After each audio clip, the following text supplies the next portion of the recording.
Hello YouTube, this is Dr. Ronald W. Satz, founder and chair of the International Society of Unified Science and president of TransPower Corporation, a commercial and custom software manufacturing and certified systems engineering company. I work as a theoretical physicist and as a systems and mechanical engineer, and I also work as a theoretical economist and operations researcher, as I've studied management science and economics in great detail. Now, my theoretical physics mentor was Dewey B. Larson. Highly intelligent, super logical individual, probably the most logical theoretician of the 20th century.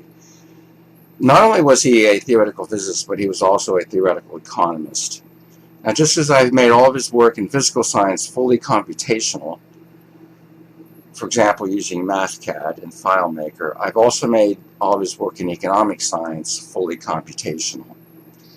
I've already done 5 parts of my paper, Theory of Microeconomics and Macroeconomics, Larsonian Econophysics. This will be the 6th and final part of the paper, the recommendations and conclusion, and we'll take a quick look at the references and the MathCAD spillover pages. Okay, so let's begin. Well, before we begin, notice I got a major haircut. We've been in lockdown here in Pennsylvania for many months. This is my first haircut in 5 months. Of course, the barber took way off too much. Compare this video to the last one. Tell me which way you like my hair. Very short or nice and long as before. Anyway, I'm going to let it grow for a couple months at least. Alright, enough of that. Let's go. Recommendations. Based on the microeconomics theory presented here, the ratio of total cost to total revenue of the average firm in the sector represents the survival limit for all firms in the sector. The lower this ratio, the lower the survival limit for all firms in the sector. Over many periods of time, a particular firm's figure of merit, which is the ratio of K sub R to K sub C, that's the coefficient of revenue divided by the coefficient of cost, will fluctuate, but clearly it must usually be above the average total cost to total revenue ratio. When it's not, the firm's reserves will decrease. When it's way above average, when it's way above the average TC divided by TR, the firm may increase its reserves. And you should always have reserves, whether you're a business or a person. I mean, look at the situation with COVID-19. Those businesses which had no reserves are out of business now. Anyway, continuing, next paragraph. If there is unemployment in a particular sector, the survival limit must be too high in that sector. If there is general unemployment, the general survival limit must be too high. The so-called surplus labor is, quote, substandard, and that its ratio of relative revenue production to relative cost is too low for it to be utilized under current conditions. Of course, for a governmental agency or for a socialist firm, their survival limit is nearly zero. They are subsidized, and very little of value is produced. The correct general survival limit is that which provides full employment, and not a whit lower, because otherwise less will be produced. So, what is it that causes the survival limit of firms to be so high that we have unemployment? It is government taxes and laws, such as minimum wage laws and prevailing wage laws, for example, the Davis-Bacon Act, and overregulation of business that cause unemployment. It is also the union scale, which mandates the same labor rates across industry, regardless of differences in productivity. Thus, unemployment is not the result of, quote, market failure. To have full employment, we must reduce the survival limit of businesses by repealing minimum wage laws and prevailing wage laws, by deregulating business and discontinuing the scale, and of course by cutting taxes. And that's not only just income taxes, but that's property taxes, especially in the downturn. All right, now consider the macroeconomics theory. Every day, this author hears that the Federal Reserve is going to do this or that with interest rates. Well, going through these recommendations now with this COVID pandemic. It's August, been in this pandemic for many, many months now. And the Federal Reserve has cut interest rates practically to zero, which is garbage. Anyway, as the central bank in a country with a fiat currency, the Fed's job is to manage the amount of actual currency in coins, which is called M0, and set the reserve ratio for banks, which determines the amount of credit money. So M1 equals M0 plus credit money, including checking accounts. The Fed also has the responsibility of setting the interest it will pay to banks for their reserve accounts at the Fed, and it has the responsibility to set the discount rate, the interest rate the Fed charges banks for loans. But what this author disagrees with strongly is the idea that the Fed should set the federal funds rate, the interest rates banks charge each other for overnight loans. In the author's opinion, the whole community of banks in competition should set their own interbank lending rate. And by the way, it would be more similar to the LIBOR rate if you're familiar with that. So, if the banks did that, then interest rates would be a lot higher than they are, and thus much more normal. I mean, these artificially low interest rates are killing seniors. They're causing malinvestment. I mean, you can't make any money with any interest with your money in the bank. They pay practically nothing. These artificially low interest rates are garbage. So one of my recommendations here is that the Fed cease and desist from setting interest rates, period. Now, the current low interest rates prevent most bank lending, and they cause distortions in asset prices like those of the stock market and housing. So where do people put their money if they can't make any money off the bank, they can't get any interest on CDs, etc.? It goes into the stock market, and we get a bubble in the stock market. So the stock market is as artificial as the low interest rates, which are killing seniors. And then you look at these housing prices. Again, these housing prices are absolutely ludicrous. The Fed should increase the money supply when there is deflation and decrease the money supply when there is inflation. The author, that's me, prefers zero inflation, not this 2% nonsense. So one has to laugh when Fed officials keep telling us that, quote, inflation rates are too low. Equation 3-29 can be used on a quarterly basis to zero out inflation, though in fact to give us a 1% deflation, which is really what I would prefer. Using a fixed monetary rule is unwise. So I disagree with Milton Friedman on that point. As far as optimal fiscal policy goes or is concerned, the government budget should be balanced, not these huge deficits that we always have. Government assets should be sold off to pay off the national debt, and there should no longer be any deficits. Well, that's kind of pie in the sky, because the way it looks now with these trillions and trillions of dollars in debt, the federal government just will not be able to pay it off, even if they sell off all the government land, etc., or auction off oil rights, etc., for all the land in the west of the country. So the situation looks fairly dire at this point. There are two choices. Either we lose our purchasing power if the Fed just keeps these, if it keeps printing money, which is what it's doing, or the Fed's going to default on the bonds, which would be catastrophic for a lot of people. So it's a very tough situation.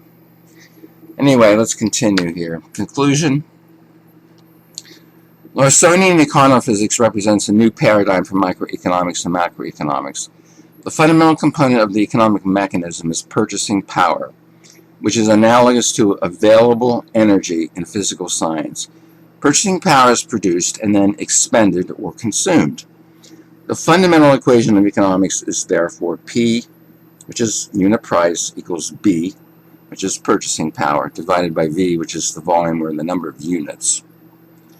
This equation can be applied to all levels of the economy. At the microeconomic level, the present values of representative firms based on earnings and workers based on savings are computed and projected into the future. At the national level, B equals the gross domestic product, and to determine the next year's gross domestic product, the previous year's GDP and P and V are multiplied by a series of factors representing the change in the various economic parameters. 5 sets of sample calculations for the years 2006 to 2010 are given and compared to the observed values. There's excellent agreement. And then the equations are applied to predict the values for GDP and the growth rate for 10 years in the future from 2010. The results for 2011 and 2015 are compared with the observations. Again, there's fine agreement. The theory also provides an equation which the central bank can use to zero out inflation, or even give us 1% deflation. Larsonian Econophysics therefore supersedes all other economic theories. Okay?